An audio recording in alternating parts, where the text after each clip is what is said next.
Cordial saludo, amigas y amigos, familia extensa. Hoy retomamos nuevamente nuestra tercera temporada aquí en su programa Tercera Raíz TV.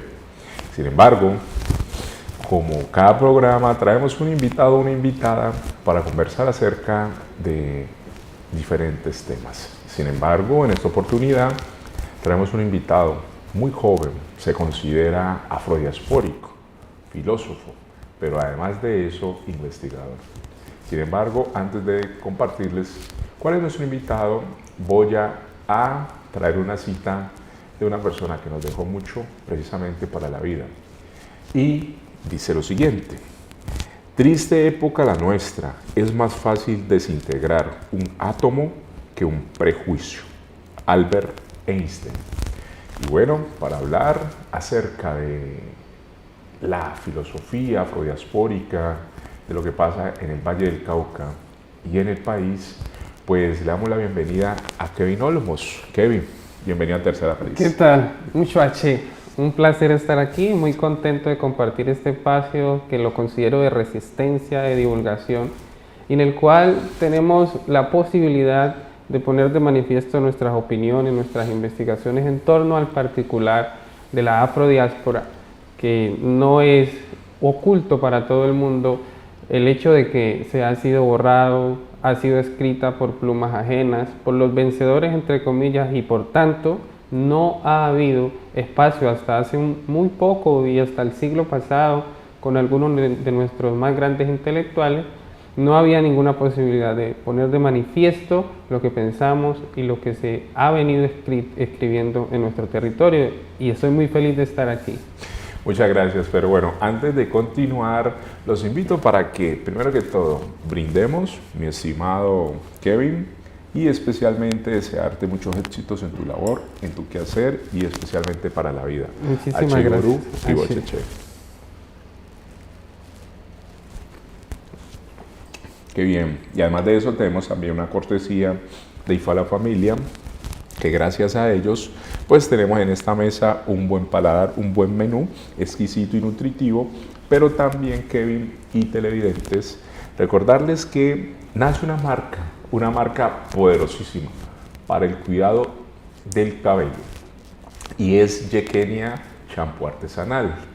Yequenia Champú Artesanal es un producto que hace más o menos 2 años me lo vengo echando, o sea, a mi cabello, lo vengo utilizando en mi cabello y pueden ver ya los resultados. Así que este producto lo tendrán siempre aquí desde Tercera Raíz, y en estos números que ven debajo se pueden comunicar con la profe Jenny Suárez Vélez, quien es la gerente comercial de esta línea de productos artesanales, Yequenia Champú Artesanal, y con ella pueden solicitar sus pedidos.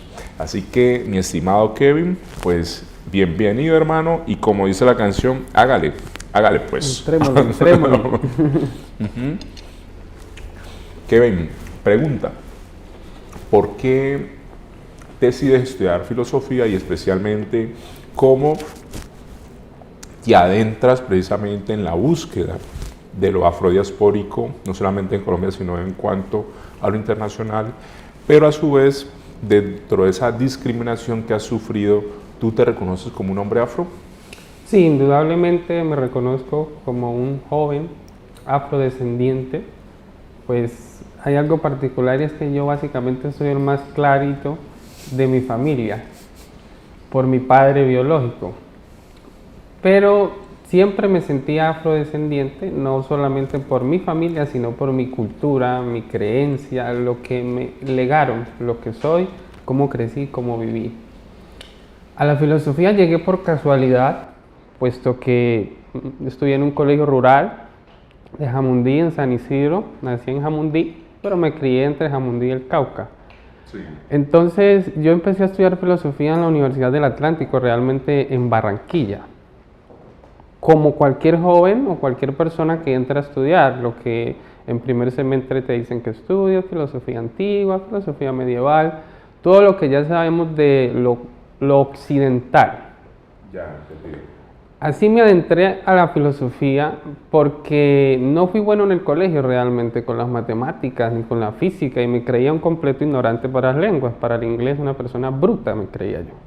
Entonces no creía que tenía yo la posibilidad de acceder a la educación superior, pero gracias al ejemplo de un tío y de varias personas, por ejemplo mi tío John Amílcar, siempre lo vi leyendo un libro, a mí me daba curiosidad desde niño eso. Entonces yo siempre estuve muy relacionado con la lectura y la escritura.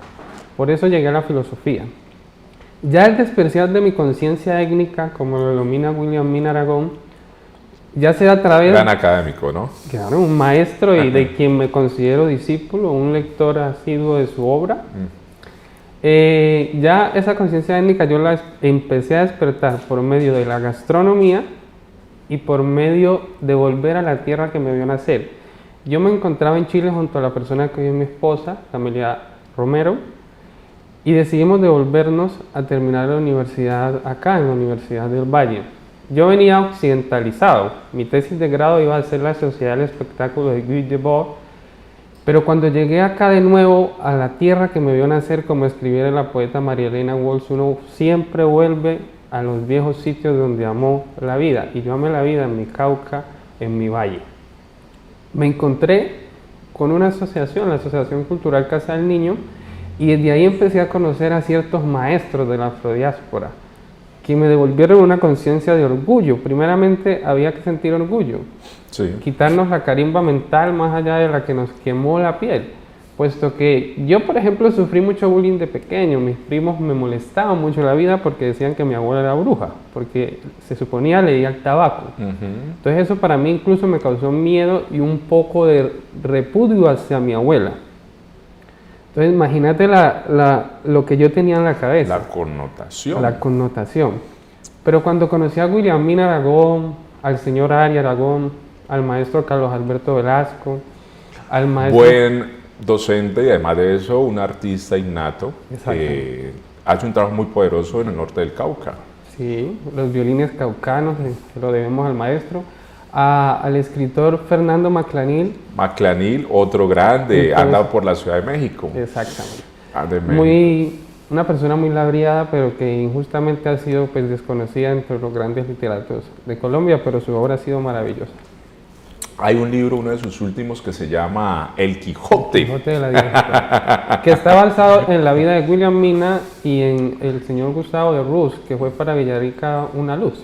En el hecho de los estudios étnicos, incluso el doctor Velasco recoge algunos de sus textos de Gustavo de Ruz en la tesis doctoral del profe Velasco, entonces es un punto importante.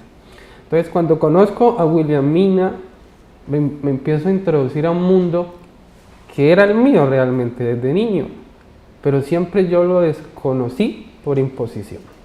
Y ahí me empecé a sentir orgulloso de mi historia, porque entonces empecé a reconocer que la partera de San Isidro, donde yo nací, una de las parteras era mi bisabuela. Claro.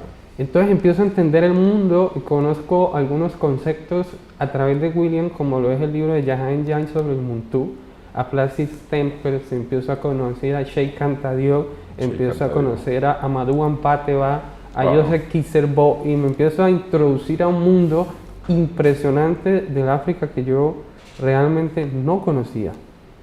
Y ahí logré despertar mi conciencia étnica. Importante. ¿Cómo ha sido esa relación, digamos que en el entorno, tanto de la familia, que es una de las que más cuestiona muchas veces el quehacer de la persona, cuando se adentra en el mundo diaspórico, la investigación, digamos que también la conciencia crítica, desde el antirracismo, pero también digamos que la reivindicación de derechos ante el pueblo afrocolombiano y la misma diáspora?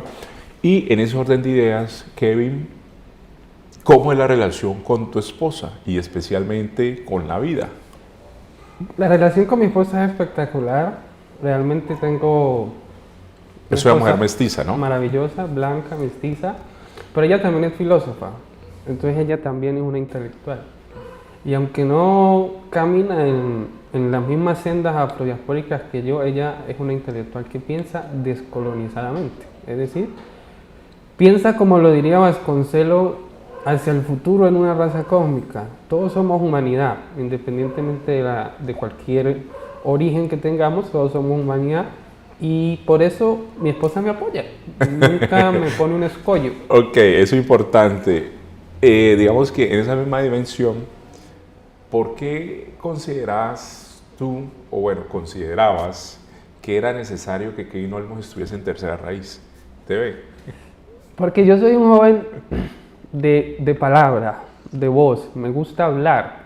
Yo puedo hablar felizmente de los temas que me apasionan, este tema que me apasiona, un día entero, 2 días, y he hecho escuelas y talleres que he durado casi todo un día conversando. Entonces no es que la tercera raíz me necesite a mí, sino que yo necesitaba la tercera raíz. Este es un camino que yo hace rato había buscado y que hoy lo logré y estoy contento. Entonces yo creo que no es porque yo venga a ustedes, sino porque ustedes me dan el espacio. Y a lo mejor es muy feliz. Eso está bien. Por otro lado, también recordarles que Kevin hoy venía muy elegante, así como dicen mis amigos y producción, como estoy yo hoy, pero debido, digamos, que a algunos cambios que tenemos para esta tercera temporada, a Kevin le tocó quitarse un saco poderoso que traía. Y pues obviamente eso contrastaba un poco con los colores que tenemos en el set, y pues por eso hoy está un poco sencillo, como su espíritu y su alma, pero contundente en conocimiento y precisamente en sabiduría. Kevin, una pregunta, además de muchas otras que te voy a hacer. ¿Cómo te proyectas para este año y especialmente en cuanto a lo académico? ¿Cuáles son esos pinitos que has venido haciendo? Cuéntanos un poco sobre eso. Mi gran objetivo para este año es publicar mi primera novela. La novela titula La Culonda, que es una palabra suajili que traduce la semilla, una novela histórica que empieza en África y termina en las Antillas, porque tengo pensado hacer una trilogía. Entonces termino en las Antillas para después continuar un borrador que ya tengo. La Culonda ya la tengo terminada, está en proceso de corrección y eso. Y todos los tambores sería la segunda parte, en donde voy a trabajar el concepto del tambor como palabra de resistencia que va saltando de las islas, de islas a islas hasta la zona continental. Así como nosotros tenemos abencos, en México estuvo Yanga, en Brasil, en el Palenque, Los Palmares, hubo otros héroes, y en casi todas las islas hubo ese tambor que empezó la revolución, la resistencia. Y esto es una cosa que a mí me choca, porque muchos grandes intelectuales que siempre dirigieron la pluma de la historia no entendieron algo que por lógica es fundamental. A ver, si los poderosos europeos esclavizaron a los indígenas y a los africanos, Sí. ellos eran los poderosos, ellos no tenían que rebelársele a nadie. Entonces, Correcto. ¿quiénes fueron los que primero generaron una resistencia a la imposición? Los indígenas y los africanos. Ajá. Entonces, las primeras revoluciones por la conquista de la libertad son responsabilidad tanto de indígenas como de nuestros ancestros africanos y afrodescendientes. Entonces no hay que pensar en que las revoluciones criollas, ¿no? Porque no es así. Primero fueron las revoluciones de los que primero fueron brutalmente esclavizados. Entonces tenemos que empezar a contarnos desde la historia otra, no otra historia, sino de la historia otra, para revisar qué fue lo que pasó y quiénes hemos sido. Si nosotros vamos a esa historia, ¿qué podríamos decir acerca precisamente de San Basilio de Palenque? No, pues Palenque, qué orgullo, es un reducto a Sinaría, Macomajana, si me escuchan, es un orgullo tener San Basilio de Palenque, por lo que significa para nosotros, es un legado importantísimo, y por eso últimamente, este año me he estado inmiscuyendo en el aprendizaje de la lengua palenquera, puesto que me parece de vital importancia mantenerla, aunque yo no sea palenquero, pero soy de esta comunidad. Por ejemplo, en Buenaventura perdimos las lenguas que se hablaban en esa zona, que en Jamaica todavía existen algunas variables del patoy. Correcto. Y en San Andrés, pues tenemos la particularidad San Andrés, de que Islas y Providencia y Islas Santa Catalina. Santa Catalina están pues desconectados de la zona continental, y es muy difícil para las personas del continente pues llegar hasta allá y aprenderlo, es mucho más difícil. Entonces, si perdimos ya el patoy en Guapi, una zona que se llama Balsita, aún todavía se conserva mucho vocabulario del antiguo patoy. Ajá. Faltaría una investigación muy rigurosa sobre el tema. Incluso en San Basilio de Palenque los profesores buscan palabras que no tienen dentro de su lenguaje para seguir robusteciendo la lengua. Ahí yo quiero hacer un mochito porque gracias precisamente a la representante Dorina Hernández, hoy San Basilio de Palenque se constituirá dentro de poco como municipio y dejará de ser corregimiento. Eso traerá, digamos que muchas cosas poderosas para este territorio, especialmente para nuestra población, ahí en San Basilio de Palenque, a quienes saben que desde acá los queremos mucho y siempre hemos estado pendientes del qué hacer con nuestro pueblo allá en San Basilio de Palenque, Cartagena. Mira, yo creo que tenemos que, como comunidad, pensarnos más allá de la norma. Tenemos la Ley 70 y todo un cuerpo jurídico. Correcto. Pero muchos de nuestros líderes, consejos comunitarios, leen la ley, pero no profundizan en el contenido y no se cultivan. Entonces tenemos problemas. Por ejemplo, tenemos que conocer de nuestra cultura y nuestra antropología para poder definir nuevamente los territorios. En ese orden de ideas, por ejemplo, el profesor Carlos Alberto Velasco en su tesis doctoral resignifica el territorio al norte del Cauca y al sur del Valle bajo el concepto potamoral. Él dice que esta región se puede entender como un Pacífico potamoral a diferencia del Pacífico litoral. Eso va en la lógica entonces de lo que hemos venido nosotros diciendo tiempo atrás, que sería importantísimo que nos reconociéramos como un solo departamento del Pacífico, ¿o crees que esa idea es vaga y simplemente tienen que seguir los departamentos aislados? Bueno, yo considero que la región del Pacífico podría unificarse, evadiendo las fronteras invisibles. Pero la producción, lo que se ha producido culturalmente, pues no deja de ser diferente. El caso de la marimba para el valle no es lo mismo para el Cauca. Los violines caucanos no son lo mismo en el sur del valle. De acuerdo. Son diferentes producciones culturales, pero no quiere decir que seamos diferentes. Porque nuestras raíces casi todas están en esta región, en el norte del Cauca, por las haciendas esclavistas. En el caso de Villarrica está la bolsa. Y si venimos analizando territorialmente el sur del valle, del Cauca hacia acá, podemos ver que a raíz de que ahí esté la bolsa en Villarrica es que hay más población étnica afro hacia este lado del río Cauca que hacia el lado contrario. Claro. Entonces, ¿por qué? Porque la migración después de la abolición de la esclavitud viene de la hacienda La Bolsa, la hacienda Japio, la hacienda Corcovado hacia acá, ya teniendo en cuenta que había venido gente de Buenaventura, pero mucho más hacia acá. Y ahí entonces encontramos una serie de dificultades. Por ejemplo, el pan de bono. Se dice que es del Valle del Cauca, pero investigaciones demuestran que el pan de bono es nativo de Villarrica y no de la hacienda Bono, sino de esta región del norte del Cauca donde había hornos de barro y se llamaba pan de abonar o pan para bono.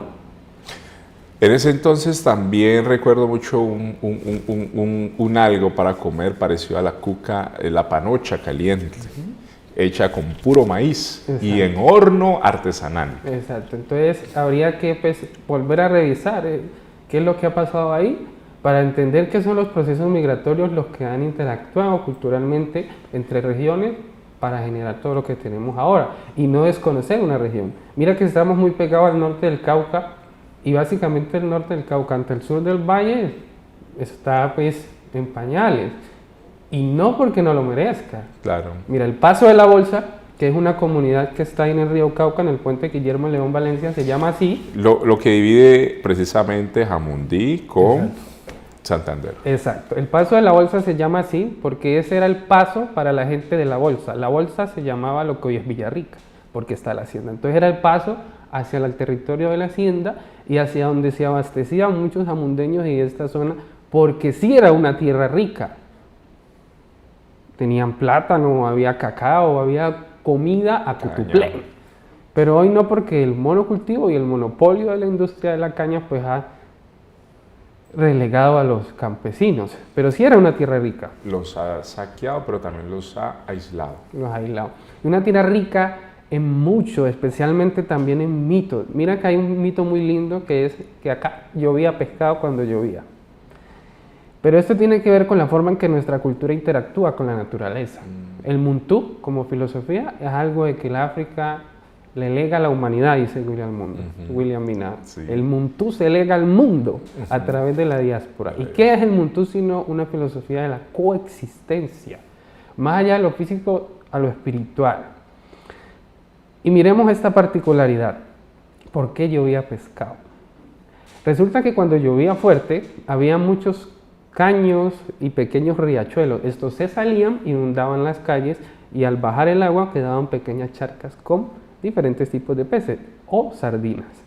Entonces yo recuerdo de niño salir a buscar los peces en los pozos y recuerdo haber encontrado peces en los pozos. Entonces yo me creí el cuento de que llovía pescado, pero era por la riqueza del territorio y la variedad. Ya no, uno hoy encuentra, si va a pescar a estos antiguos riachuelos, roño y bagre que comen barro, pero ya no encuentra sardina, ya no encuentra diferentes tipos de pescados. Entonces no era que lloviera pescado, pero era la riqueza de la naturaleza. ¿Y por qué había esa riqueza de la naturaleza? Hasta tilapia se encontraba, ¿no? Tilapia, exacto. Mira que Y el bocachico. hoy uno en día lava los platos y desde el fregadero está matando la vida, porque con el jabón y toda esa espuma, eso se va y se va filtrando y va matando. Anteriormente las abuelas, me acuerdo mi abuela, Inocencia lavaba los platos con hoja de zapallo y ceniza, lo cual generaba una lejía y desengrasaba perfectamente las ollas. Eso no contaminaba ni mataba a los peces. O el jabón de barro. El jabón de barro y ceniza, exactamente. Entonces había una interacción, el canasto en vez de la chuspa. Así una cantidad de cosas que coexistían en la naturaleza y había un equilibrio. Ya no. Entonces hemos perdido una cultura, estamos recuperándola, pero sí ha perdido mucho. Hace poco le preguntaba a un grupo de trabajo con el que estoy empezando un proyecto en alianza con Indepaz y la Asociación Cultural Casa del Niño. Les preguntaba qué era una zuzunga.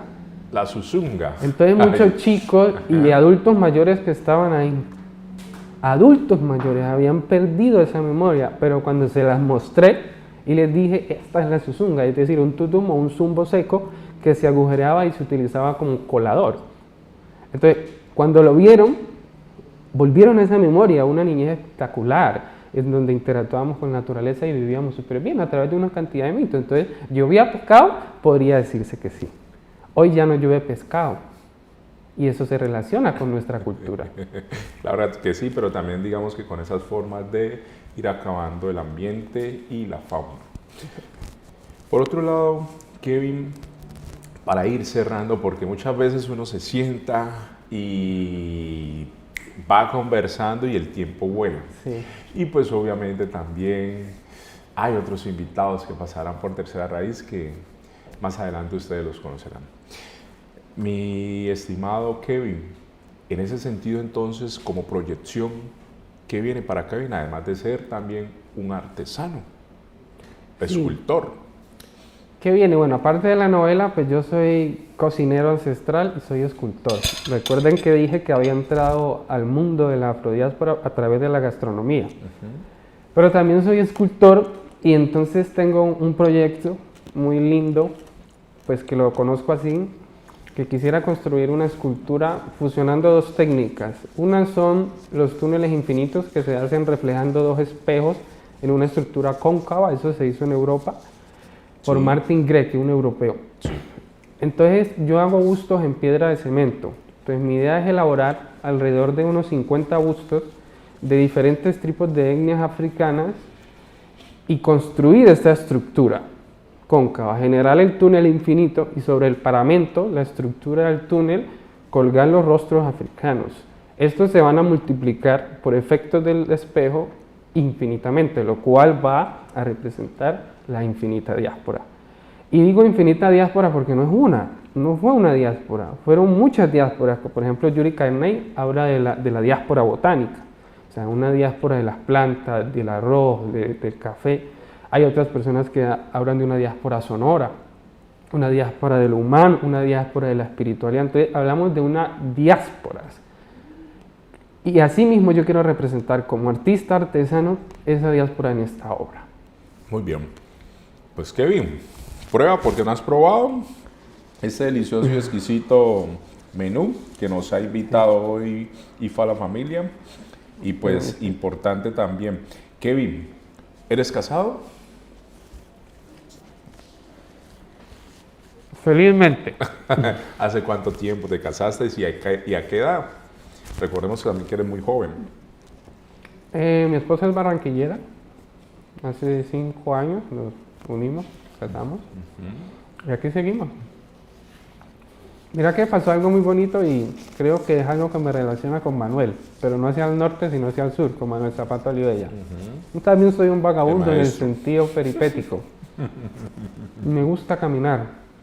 Yo desde muy joven me fui a vivir a Barranquilla por temas de violencia en el sur del valle. Entre el 2005 y el 2012 fue un periodo de extrema violencia en el sur del valle, especialmente hacia Jamundí y Terranova. Me fui hacia Barranquilla y allá la conocí.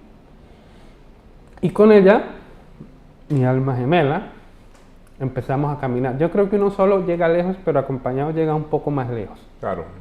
Entonces empezamos nuestro viaje por Santa Marta, subimos en Riohacha, muchas partes de Colombia, luego nos devolvimos acá, salimos para Ecuador, Perú, Bolivia, Chile.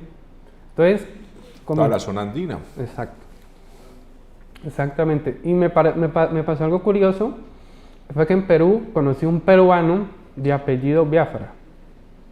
Entonces me pareció curioso porque le pregunté si tenía familiares colombianos, padres colombianos, y me dijo que no, que toda su familia era peruana. Sí. Pero da la casualidad que en 1848, Julio Arboleda, dueño de la hacienda La Bolsa, 43, entre el 43 y el 48, cuando él siente que ya la esclavitud como que va a acabar, no va a perder su plata. Y entonces revende más de 200 esclavizados a Perú, donde la esclavitud todavía estaba fuerte. Y esos apellidos se van hacia el Perú en esa época y allá tenemos esa hermandad, somos casi primos. Estamos de acuerdo, pero mira que también pasa algo muy similar en Bolivia y en una zona muy pequeña en Chile, donde hay población netamente afrochilena. Y bueno, hay una triste historia cuando pasan muchas de estas personas también hacia Argentina, especialmente hacia los lados de Córdoba, ¿cierto? Y terminan precisamente por los lados de Uruguay y parte muy reducida en Paraguay. Entonces toda esta línea es casi similar y hasta por allá nosotros tenemos familia. Sí, indudablemente. Y dejamos la huella, ¿no? El tango, el gran género argentino, pues ya por investigaciones doctorales ya se sabe que el tango, desde la lingüística, es una palabra africana y por ende tiene influjos africanos. Como que el candombe. Exactamente. Entonces, digamos que es una tradición, como dice Sergio Mosquera, lo demuestra con su charla sobre la rana que croa. En Jamaica hacen el macho y en Colombia hacen la hembra, pero allá no saben que existe la hembra y acá no sabíamos que existía el macho. ¿Por qué? Porque la diáspora es tan grande, tan vasta y está tan fragmentada, está diseminada. Y es lo que nosotros vamos cogiendo, llenando pues el baúl para poder crecer como humanidad. Yo considero que el futuro del planeta o es la humanidad o no somos nada. Como debe ser. Pues, estimados y queridos televidentes, recordarles que este es su programa Tercera Raíz TV y pues hoy estuvo como invitado con nosotros Kevin Olmos, filósofo, afrodiaspórico e investigador. A pesar de su juventud es un tipo, una persona con la cual podríamos seguir conversando hasta amanecer, pero recuerden que tenemos compromisos. Y pues bien, Kevin, gracias por estar en Tercera Raíz, sí, hermano. un placer estar acá. Recuerden que hay que buscar el corazón desde la raíz. Hasta pronto.